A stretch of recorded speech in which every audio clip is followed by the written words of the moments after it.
Hi, I'm Dan, and welcome to the You Can Too RV channel. Thanks for joining us as we share our RVing experience. Hi there.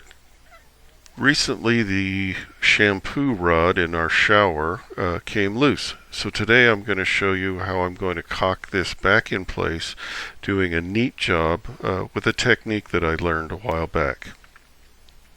It's important that we do this, one, to secure the bar, two, to prevent water from slipping behind the wall, as I showed there. So, here, without further ado, I'll start masking this off first because I don't want to have the silicone caulk going everywhere. And I use silicone indoors because it's a good product, but of course on the outside of your RV, you don't want to use silicone products anywhere near paint because it'll make any future painting and things like that difficult to do. But I do a nice job here of masking around pretty close, leaving 1/8 of an inch, 3/16 of a gap on the rod itself and on the surrounding surface to allow plenty of room for the silicone to adhere, but not such a big space that I'll have a big blob of silicone, and I'm sure everyone knows what those joints look like. So now that we've got it masked off and pressed firmly in place, we've got our tube of silicone. Now it's important that you keep the area clean because we go through all this work. We don't want to be having fingerprints and wayward blobs of silicone appearing. So you can see I've got a trash can positioned below. Off camera I've got paper towels and things like that too. And I wear a latex or nitrile gloves, actually the same ones I wear when I'm dumping the sewage tanks. So we're going to start by applying some silicone around the joint area. You don't need to work this and worry about being overly neat. You're going to wipe most of the silicone off that you're applying and just leave a small amount, and I'll show you that in a minute.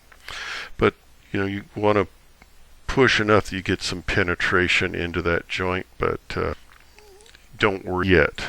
That gloved finger going to around and make it into the joint, get it around, and removing whatever excess. Of course, some's going to be remaining on the masking tape.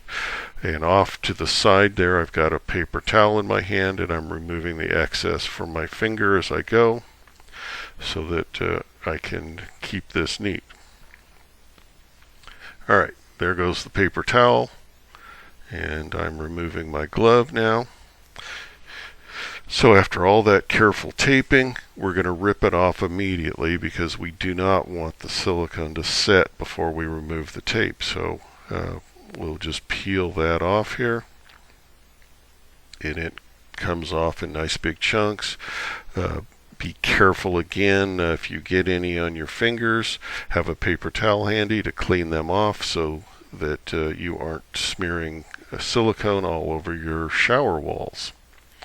And I'm talking, this is in a shower specific, but you can do this similar technique on your countertop joints, etc., wherever the silicone comes loose.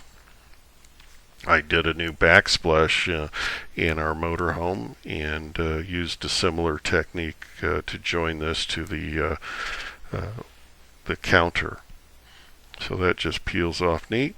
Now you're looking down at this view and saying, I don't even see any silicone, and that's kind of the idea, that we leave something that's not really noticeable.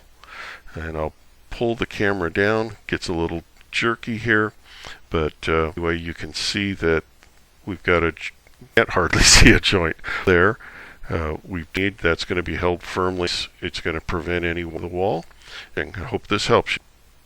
Thanks for watching our first video. Follow us as we bring you more content on RV repairs, upgrades, and travel. Please hit the subscribe button and ring the bell.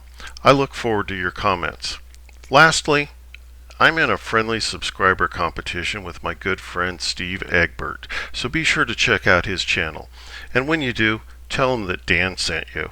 But please subscribe to this channel first.